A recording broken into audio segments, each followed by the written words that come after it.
नमस्कार दोस्तों, वैदिक विज्ञान चैनल में आपका बहुत बहुत स्वागत है। दोस्तों, दशावतार की श्रृंखला में मैंने आपसे भगवान विष्णु के 3 अवतारों के बारे में चर्चा की है। आज मैं आपसे भगवान विष्णु के चतुर्थ अवतार, चौथा अवतार जो हैं नृसिंह अवतार, उनके बारे में चर्चा करने जा रहा हूँ। तो वराह अवतार में भगवान विष्णु ने हिरण्याक्ष का वध किया था। और जैसा कि मैंने बताया था कि हिरण्याक्ष हिरण्यकश्यप 2 भाई थे। दोनों बहुत ही महान, बड़े क्रूर दैत्य हुआ करते थे। तो जब हिरण्यकश्यप को पता चला कि भगवान विष्णु ने हिरण्याक्ष का वध कर दिया है, तो बहुत ही क्रोध में आ गया और सभी दैत्यों के साथ मिलकर तो उसने सभी दैत्यों और दानवों को बुलाकर कहा कि खूब अत्याचार करो, कोई बचना नहीं चाहिए। और इतना कहकर स्वयं महेंद्राचल पर्वत पर चला गया। महेंद्राचल पर्वत पर जा करके उसने भगवान शिव की कठोर तपस्या करना शुरू कर दिया। महेंद्राचल पर्वत का नाम मेरुगिरी पर्वत भी है। तो जब वहां पर वो तपस्या करने चला गया, तो भगवान शिव जी की उसने कई वर्षों तक तपस्या की और बिना कुछ खाए पिए सिर्फ वायु से वो जीवन निर्वाह अपना कर रहा था और ओम नमः शिवाय का जप करता रहा। उसके बाद भगवान शिव जी जब प्रसन्न हो गए तो उन्होंने कहा कि जो इच्छा है वो वर मांग लो। तो हिरण्यकश्यप ने कहा, भगवान आप मुझे ऐसा वर दीजिए जिससे कोई भी देवता, असुर, मनुष्य, गंधर्व, नाग, राक्षस, पशु पक्षी, मृग, कोई भी महात्मा, यक्ष, विद्याधर, किन्नर और किसी भी अस्त्र शस्त्र से मेरी मृत्यु ना हो सके, कोई भी मुझे रोग मेरे पास ना आ सके। तो भगवान शिव जी ने उनको वरदान दे दिया और वह वहां से वरदान लेकर के चला गया। इसके बाद हिरण्यकश्यप ने इंद्र और सभी देवताओं को जीतकर तीनों लोकों का वो सम्राट बन बैठा। फिर उसने क्या किया कि अपने बल से सब पर अधिकार जमा लिया। देवताओं को जब कोई रक्षक नहीं मिला और उससे परास्त हो गए, तो जितने भी गंधर्व, देवता और दानव सभी उसके नीचे काम करने लगे। यक्ष, नाग और सिद्ध सभी उसके अधीन रहने लगे। उस महाबली ने राजा उत्तानपाद की पुत्री कल्याणी के साथ विवाह कर लिया और उसके गर्भ से महातेजस्वी प्रहलाद का जन्म हुआ। जब प्रहलाद गर्भ में थे, तब उन्हें संपूर्ण इंद्रियों के स्वामी श्री कृष्ण में उनका मन तभी से उनका लगने लगा था और अपने सभी अवस्थाओं और समस्त कार्यों में हर एक तरीके से वाणी, शरीर जो भी हो सकता था उसमें भगवान पद्मनाभ के सिवा दूसरे किसी को वो याद भी नहीं करते थे। जब वो थोड़ा सा बड़े हुए तो उनको उपनयन संस्कार हो जाने के बाद उनको गुरुकुल में अध्ययन करने के लिए भेज दिया गया। और प्रहलाद जब संपूर्ण वेदों और नाना प्रकार के शास्त्रों का अध्ययन करके एक समय पर अपने गुरु के साथ घर पर आए, और जब घर पर आए तो उन्होंने अपने पिता के पास जाकर बड़ी विनय के साथ उनके चरणों में प्रणाम किया। उस वक्त हिरण्यकश्यप ने अपने पुत्र को उठाया और पूछा, बेटा प्रहलाद, तुमने इतने दिनों तक गुरुकुल में निवास किया है, तो वहां पर आपको क्या जानने योग्य, क्या सीख मिली, क्या तत्व बतलाए गए? प्रहलाद ने बड़ी प्रसन्नता पूर्वक के साथ कहा, पिताजी, जो संपूर्ण उपनिषदों के प्रतिपाद्य तत्व, अंतर्यामी पुरुष और ईश्वर हैं, उन सर्वव्यापी भगवान विष्णु को नमस्कार करके मैं आपसे कुछ निवेदन करता हूँ। अब जब प्रहलाद के मुख से इस प्रकार विष्णु की स्तुति सुनी तो उनको बड़ा गुस्सा आ गया और हिरण्यकश्यप ने गुस्से में पूछा, कौन से गुरु ने तुमको ये ज्ञान दिया है, उसका मैं अभी वध कर देता हूँ। तो जब प्रहलाद ने सुना कि पिताजी जो है उस ब्राह्मण का, गुरु का वध कर देंगे, तो उन्होंने कहा, पिताजी, यह गुरु जी ने नहीं सिखाया है, मुझे तो देवाधिदेव भगवान विष्णु की ही कृपा से ऐसी शिक्षा मिली है। दूसरा कोई गुरु ऐसी शिक्षा मुझे दे ही नहीं सकता। मेरे लिए तो श्री हरि ही हमारे प्रेरणा के स्रोत हैं। मेरे गुरु इन ब्राह्मण देवता का कोई अपराध नहीं है, इन्हें छोड़ दीजिए। तो जब पुत्र की ये बात हिरण्यकश्यप ने सुनी तो उन्हें ब्राह्मण को छोड़ दिया और कहने लगे, बेटा, तुम ब्राह्मणों के बहकावे में क्यों भ्रम में पड़ रहे हो? विष्णु कौन है, कैसा उसका स्वरूप है, कहाँ रहता है? मैं ही ईश्वर हूँ, मैं ही तीनों लोकों का स्वामी हूँ। विष्णु तो हमारा शत्रु है, उसने हमारे भाई का वध किया था। उसको छोड़ो, मेरी ही पूजा करो और भगवान शंकर की आराधना करो, जो देवताओं के अध्यक्ष हैं, जो संपूर्ण ऐश्वर्य और कल्याण प्रदान करते हैं। तब वहां पर बैठे ब्राह्मणों, गुरुओं ने कहा, वो तो डरे हुए थे पहले से ही, तो उन्होंने हिरण्यकश्यप की बात पर कहा कि हाँ प्रहलाद, तुम पिता की बात मान लो।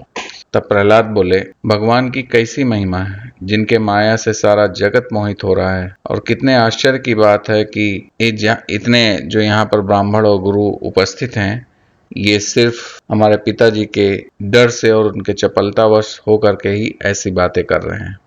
मेरा तो दृढ़ विश्वास है कि नारायण ही पर ब्रह्म है, नारायण ही परम तत्व है, नारायण ही सर्वश्रेष्ठ ध्याता और नारायण ही सर्वोत्तम ध्यान है। संपूर्ण जगत की गति भी नारायण है, वही सनातन है, शिव हैं, जगत के विधाता हैं और वासुदेव हैं। प्रहलाद की ये बातें सुनकर हिरण्यकश्यप अत्यंत क्रोध में भर गए और चारों ओर देखकर दैत्यों से बोला, ये प्रहलाद बहुत ही बड़ा पापी है, यह शत्रु की पूजा में लगा है। मैं आज्ञा देता हूं कि इसे भयंकर शस्त्रों से मार डालो। जिसके बल पे ये कहता है कि श्री नारायण ही रक्षक हैं, ऐसा कहता है, उसे आज देखना है कि हरि की रक्षा कार्य कितना सफल है, यह अभी मालूम हो जाएगा। तो अपने दैत्य राज की यह आज्ञा पाते ही सभी दैत्य हथियार उठाकर प्रहलाद को मार डालने के लिए उन्हें चारों ओर घेर कर खड़े हो गए। इधर प्रहलाद भी अपने हृदय कमल में श्री विष्णु का ध्यान करते हुए अष्टाक्षर मंत्र का जाप करने लगे और दूसरे पर्वत की भांति अविचल भाव से खड़े रहे, वहां से हिले ही नहीं। और जितने भी दैत्य थे वो चारों ओर से उनके ऊपर हर एक प्रकार के शस्त्र से प्रहार करने लगे, लेकिन प्रहलाद श्री नारायण के ध्यान में थे और वज्र के समान वहीं पर खड़े रहे। कोई भी अस्त्र शस्त्र प्रहलाद पर काम ही नहीं कर रहा था और उनको तनिक भी चोट नहीं पहुंची। तो ये देखते हुए जो दैत्यराज हिरण्यकश्यप थे उनको बड़ा ही आश्चर्य हुआ और उनको क्रोध उनका बढ़ता ही चला गया। तब उन्होंने क्रोध में जितने भी वहां पर वासुकी और बड़े बड़े विषैले और भयंकर नाग और सर्प थे उनको कहा कि प्रहलाद को डस लो जा करके। अब जितने भी भयंकर नाग, महाबली नाग थे, उनके मुख से आग की लपटें निकल रही थीं। इतना भयंकर विष था, लेकिन तब भी प्रहलाद पर उनके विष का कोई असर नहीं हुआ। और जब ऐसी दुर्दशा देखी सांपों की तो दैत्यराज का क्रोध और भी बढ़ गया। अब उसने हाथियों को, गजराज को आज्ञा दी कि उन पर टूट पड़े। गजराज के बड़े बड़े दांतों से और उनके शरीर से कोई भी असर प्रहलाद पे नहीं हो रहा था। कई गजराज के तो दांत टूटकर नीचे गिर गए।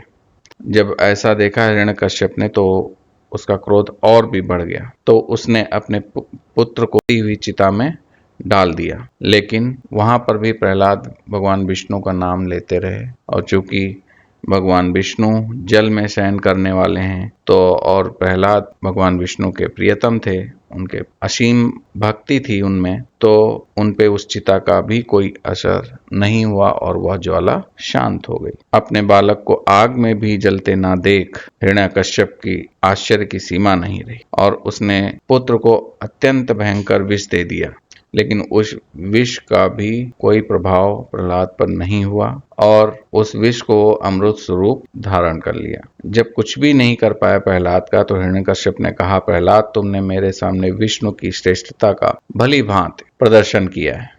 अगर वह इतने ही श्रेष्ठ हैं, परमेश्वर हैं, तो मुझे विष्णु की सर्वव्यापकता को प्रत्यक्ष दिखाओ। उनका ऐश्वर्य, शक्ति, तेज, ज्ञान, वीर, बल, उत्तम रूप, गुण और विभूतियों की मैं अगर अच्छी तरह से देख लेता हूं, तब मैं मान सकता हूं कि विष्णु एक देवता है, भगवान है। भगवान शंकर के वरदान से मैं सब प्राणियों के लिए अवध्य हो गया हूं। मुझे परास्त करना किसी भी प्राणी के लिए कठिन है। यदि विष्णु मुझे अपने बल और पराक्रम से जीत लें तो ईश्वर का पद वो प्राप्त कर सकते हैं। पिता की यह ऐसी बातें सुनकर प्रहलाद को बड़ा आश्चर्य हुआ। उन्होंने अपने पिता के सामने श्री हरि के प्रभाव का वर्णन करते हुए कहा, पिताजी, योगी पुरुष के भक्ति बल से उनका सर्वत्र दर्शन करते हैं। भक्ति के बिना वह कहीं भी दिखाई नहीं देते। प्रहलाद के वचन सुनकर दैत्यराज की आंखें क्रोध से लाल हो गईं और उन्होंने कहा कि यदि विष्णु सर्वव्यापी हैं और परम पुरुष हैं तो ज्यादा बहस करने की जरूरत नहीं है। इस पर विश्वास करने के लिए कोई प्रत्यक्ष प्रमाण उपस्थित करो। ऐसा कहकर दैत्य ने अचानक ही अपने महल के खंभे को हाथ से ठोका और प्रहलाद से कहा, यदि विष्णु सर्वत्र व्यापक हैं तो तुम इसे खंभे में विष्णु को दिखाओ, अन्यथा झूठी बातें बनाने के कारण मैं तुम्हारा वध कर दूंगा। और इतना कहकर हिरण्यकश्यप ने अपनी तलवार खींच ली। उसी समय खंभे के भीतर से बड़े जोर की आवाज सुनाई पड़ी। ऐसा मानो कि वज्र की गर्जना के कारण आसमान फट पड़ा हो। उस महान शब्द से दैत्यों के कान बहरे हो गए। वह जड़ से कटे हुए वृक्षों की भांति पृथ्वी पर गिर पड़े। आतंक छा गया। उसके बाद उस खंभे से महान तेजस्वी श्री हरि विशालकाय सिंह की आकृति धारण किए निकले। निकलते ही उन्होंने प्रलयकालीन मेघों के समान महाभयंकर गर्जना की। उनका मुख तो सिंह के समान था और शरीर मनुष्य के समान, तो इसीलिए उनको नरसिंह कहा गया। आधा नर और आधा धड़ सिंह का था, इसलिए नरसिंह कहा गया। उस समय प्रहलाद ने भगवान विष्णु को नरसिंह की आकृति में उपस्थित देख जय जयकार करते हुए उनके चरणों में मस्तक झुका दिया और उनको प्रणाम किया। हिरण्यकश्यप ने सिंह के समान आया देख क्रोधवश युद्ध के लिए उनसे तैयार हो गया। वह मृत्यु के अधीन हो रहा था, इसलिए हाथ में तलवार लेकर भगवान नरसिंह की ओर दौड़ा। इसी बीच में दूसरे दैत्य भी उनकी तरफ दौड़े, लेकिन भगवान नरसिंह ने अपनी लपटों के द्वारा उसे जलाकर भस्म कर दिया। समस्त दानव उनकी जटा की आग से जलकर राख हो गए। प्रहलाद और उनके अनुचरों को छोड़कर दैत्य सेना में कोई भी नहीं बचा। यह देख दैत्यराज क्रोध में भरकर तलवार खींच ली और भगवान नरसिंह पर हमला कर दिया, किंतु भगवान ने एक ही हाथ से तलवार से दैत्यराज को पकड़ लिया और जैसे आंधी वृक्ष की शाखा को गिरा देती है, वैसी प्रकार उसको पृथ्वी पर पटक दिया। पृथ्वी पर पड़े हुए दैत्य को भगवान नरसिंह ने अपनी गोद में रखकर उसके मुख की ओर दृष्टिपात किया। उसमें जो भगवान विष्णु की निंदा तथा वैष्णव भक्त से द्वेष करने का जो पाप था, वो भगवान के स्पर्श मात्र से ही जलकर भस्म हो गया। उसके बाद भगवान नरसिंह ने दैत्यराज के उस विशाल शरीर को वज्र के समान कठोर और तीखे अपने नाखूनों से फाड़ दिया। इससे दैत्यराज का अंतःकरण निर्मल हो गया और उसने साक्षात भगवान का मुख देखते हुए प्राणों का परित्याग कर दिया, उसके जीवन को समाप्त कर दिया। उसके बाद सभी देवता, तपस्वी, मुनि, ब्रह्मा जी और भगवान शिव धीरे धीरे भगवान की स्तुति करने लगे। लेकिन भगवान नरसिंह की क्रोध की जो अग्नि थी वह शांत नहीं हो रही थी। तब भगवान को प्रसन्न करने के लिए जगन माता भगवती लक्ष्मी का चिंतन किया और उनसे कहा कि आप ही हैं जो भगवान को प्रसन्न कर सकती हैं, उनके क्रोध को शांत कर सकती हैं। तब भगवान के सामने माता लक्ष्मी ने नमस्कार किया और कहा, प्राणनाथ प्रसन्न होइए। तब भगवान विष्णु ने अपने क्रोध को तत्काल त्याग दिया और कृपा रूपी अमृत से सरस दृष्टि के द्वारा देखा।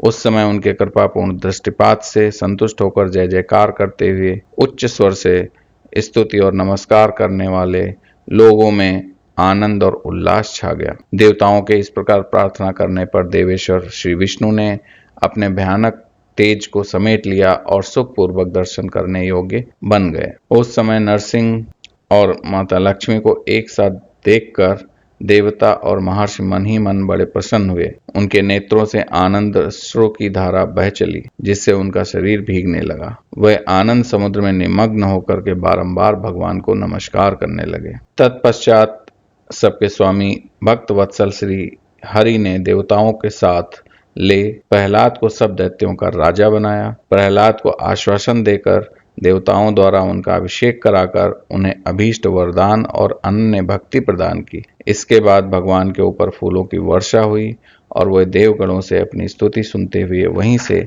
अंतर्ध्यान हो गए। उसके बाद विष्णु भक्त प्रहलाद धर्मपूर्वक राज्य करने लगे। वह उत्तम राज उन्हें भगवान के प्रसाद से ही उपलब्ध हुआ था। उन्होंने अनेक यज्ञ और दान आदि के द्वारा नरसिंह जी का पूजन किया और समय आने पर वह श्री हरि के सनातन धाम को प्राप्त हुए। तो दोस्तों, ये थी भगवान विष्णु के नरसिंह अवतार की चर्चा, उनकी कहानी। आशा करता हूँ कि आपको बहुत पसंद आई होगी। मैं आपके समक्ष भगवान विष्णु के अगले अवतार के साथ फिर प्रस्तुत होऊंगा। तब तक के लिए नमस्कार।